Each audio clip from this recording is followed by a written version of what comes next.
Hello everybody. In a previous video, we talked about how to show up, have it show how many missing assignments a student has in your class. And we discussed how there needs to be a code that indicates a missing mark in order for that to show in the overall count of missing over here.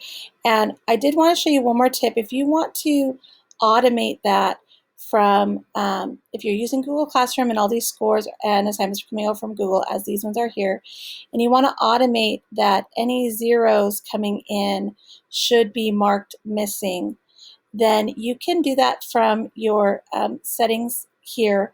If you click on the G for your Google Classroom connection there, and you click the little settings wheel here, there is a section, if you scroll, where you're telling it what to do with scores of 0.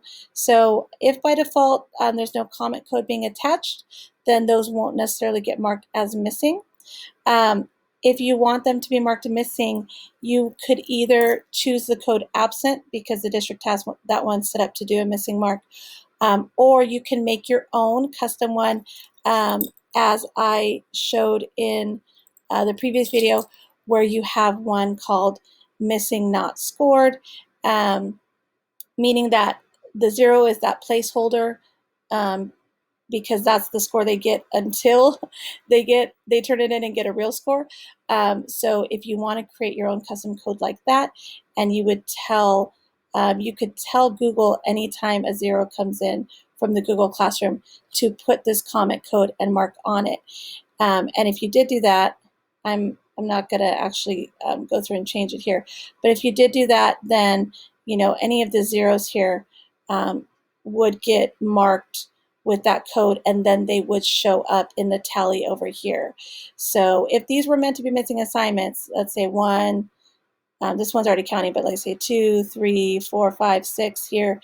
If we wanted all of those 6 to come over here, it would need to have a comment code that was indicating missing. So again, you can manually add them in like I did with this one here, by clicking in the box and choosing that missing comment that you made, or you can automate it by telling Google to do it. And I'm not sure if Google will backfill the ones that have already come over, but for sure, any new ones that come in with zeros, from the point you change the setting, it should mark them with whatever code you tell it to do. And just one more time, I'm going to show you where those codes are in the gradebook setup, under the gradebook comments.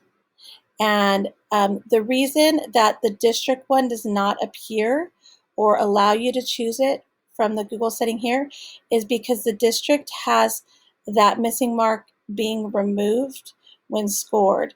And so if once it has the score of 0 coming in, it's no longer being indicated as missing. So that one doesn't show up and that one doesn't work.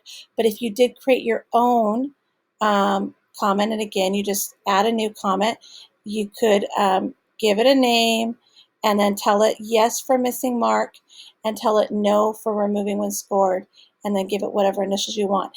And you could set a code up like that to mark all those zeros as missing for you. So hopefully that helps. And again, you can always contact your TTL or the district help desk if you need any additional help.